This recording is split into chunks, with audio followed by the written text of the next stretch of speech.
It's December 1st, 2024. My name is George Whitten, the founder and director of Worthy News. If you are not subscribed to our Worthy Brief, we send out a daily devotion along with a Worthy Brief that goes out Monday through Friday. And if you're not live blogging, you're not following our live blog on our Telegram channel, hey, follow us. We got a lot to cover. The title of this episode, Syria Collapses, is Isaiah 17 on the horizon. And so now we have a situation taking place in Syria. You have insurgents taking over Aleppo, and this is probably the funniest little map that I saw on Twitter, because so many people don't know what's going on. And so this was a little comical, but in essence, what you have to understand is it's a battle between Sunnis and Shiites. And Sunnis and Shiites have been at war with each other for hundreds of years. The only outlier in the last, 100 years really is that the Iranians are supporting Hamas, which are Sunni inside of Gaza. That's the only outlier in all this conflict. But in essence, what you have is a situation. The light green area were the area of Sunnis that then took and launched an offensive into that dark green area. Now, the dark green area, this area was originally launched the first day of the Israel-Lebanon ceasefire. Now, the yellow area is the area controlled by the Kurdistan and the Kurds, and I'll get into that in a little bit. And Aleppo was the prize. Aleppo is in this red area here. Red is the area that is controlled by Assad and the Syrian government with its allies with Iran and Russia. But in the last 4 days, we've had huge moves. We've had the insurgents go ahead and take and literally have doubled their size in the last 4 days. We had a situation where Tel Rafit, right here in Kurdistan, this map is actually inaccurate. The Kurds lost this area earlier today. And so now we have, this is the latest thing. And so Aleppo is fallen. And Aleppo is the second largest city in Syria. He that controls Aleppo controls northern Syria. So when they went into Aleppo, immediately they took down all the statues. This is a statue of Assad's brother that was taken down. All the Syrian flags were taken down. Statues of his father were destroyed, and so you had a whole coup take place. And so Syrian President Bashar Assad was in Russia when this began. He returns back to Damascus. He then says Syria is capable, with the help of its allies, of defeating the terrorists. Now, the irony is that he actually is fighting terrorists. And so he continued to say Syria will continue to defend its stability and territorial integrity against all terrorists and their supporters. And he got assistance from the Iraqi prime minister. Now, Iraq borders Syria, and they're also mostly Shiite. And so, what is the real battle? I mean, the battle's been going on since 2011, and the battle really is over a pipeline. There is a pipeline in green that goes through entire Shiite areas. There's a pipeline in red that would go through mostly Sunni areas. The cross section is in Syria. This is the dynamic that is playing out. And so now, since 2011, the United States has been involved in many different ways. We've been involved in so many different things happening overseas, it's not even funny. I mean, if you look at the current events happening now, we're funding the anti-Assad fighters in Syria. We're funding the anti-Putin Democrats in Georgia. Right now, they're in the fourth day of a protest. There was a huge protest today. You have pro-freedom fighters in Iran. You have the whole thing in Ukraine. There's a lot of things going on. And this is an interesting article. This is 2016. And when we're talking about Syria, we're talking about complicated issues. Well, in 2016, the LA Times went ahead and reported how militias armed by the Pentagon were fighting militias armed by the CIA. So we were actually fighting in two different groups at two different locations. And in this passage, or in this article, details how the Pentagon went ahead to create a new military coalition, the Syrian Democratic Forces. Now, the Syrian Democratic Forces are who they want to take over, and they want to take over the government. However, the people that the organization that launched the insurgents and launched this massive attack was an offshoot, or originally started as the Syrian branch of Al Qaeda, It is known as Hayat Tahrir al-Sham. Its initials will begin to really hear all the time, HTS. The head of it is Abu Muhammad al-Golani. In 2011, he started this splinter group, and now they've tried to rebrand themselves. They're trying to say they're not extremists. They allowed a mass, last year, and they're trying to make this a big deal. No, he's an extremist, and don't mistake any of this that they're saying. So the question that's coming up all the time is this the beginning of a prophecy? And so the prophecy that everyone's talking about could be taking place is this prophecy in Isaiah 17.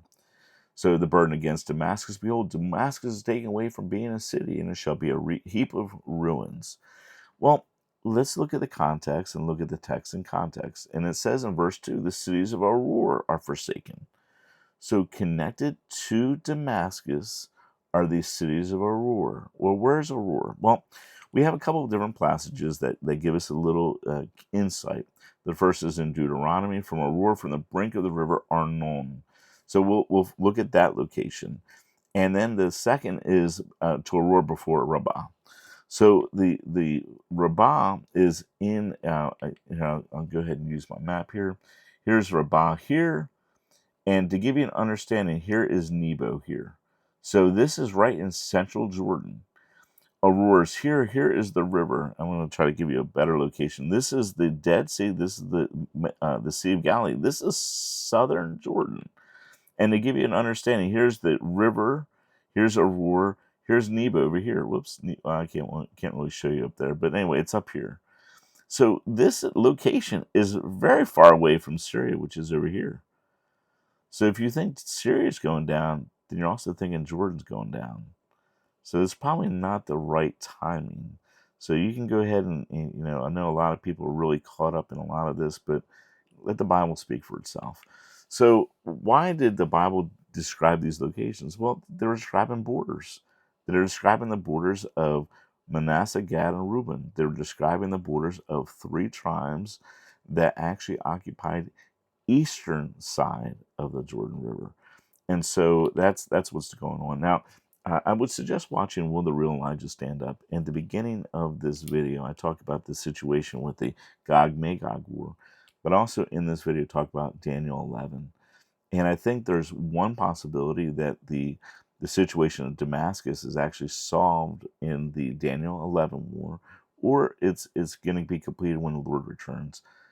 Look, right now, prophecy is prophecy. The one thing we have to do is be honest with the text and not try to read into the text what's not actually there. And so often, so many people want to go ahead and they're so busy trying to escape, they're not looking at what we're actually supposed to do. So we're supposed to be watchmen. We're praying into the events happening in the Middle East. Right now there are 30 churches in Aleppo. There's 20,000 Christians now under the control of Islamic jihadists. I mean, that's a really, really big deal. And to give you an understanding, in the since 1932, we've had a mass decline of Christianity as Islam has rerouted its head. And now we see that the situation in Lebanon has lost 20% of its believers.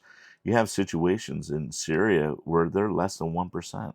You have in Jordan down to 2%. In Iraq, 0.2% now. And so you have this whole situation. Now, there's many people that are following the events, and they look at the events inside of Aleppo as being good for Israel. In one respect, it is good. Now, Gideon Sa'ar just was talking about this the other day. For those that don't know, he is the former minister now of Israel. And he said, we don't want to take sides in this matter. There are no good side there. We need to look at the interests of the Kurdish minority in northern Syria and see what their desires are and how we can take advantage of the situation to increase cooperation.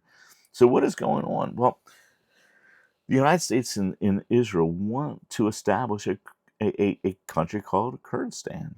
And this is what they've been trying to do. If you realize it, you'll see that it covers the southern part of Turkey.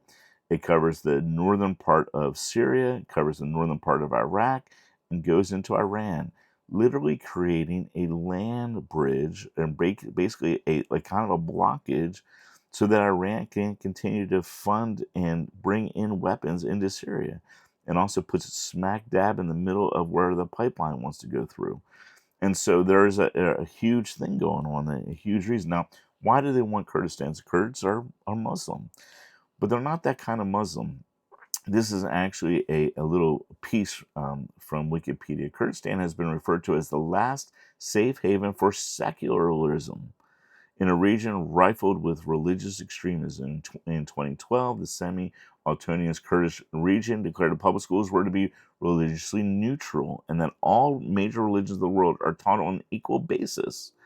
And so this was an interesting dynamic. I've been following quite a few different believers that have met the leaders in Kurdistan, and they say they're open. So, look, I'm not saying that religion is flourishing in Kurdistan, but this is why Israel and the United States are looking for moderates, and they're the most moderate of the bunch right now, and that's why they want to establish a Kurdistan state. So this is all happening, and we just had a major event come up because now Netanyahu is getting ready to face a trial. The Supreme Court ignored what he asked for. He asked to postpone the trial till after the war. They said, no, you can't. So now we're in the middle of a trial.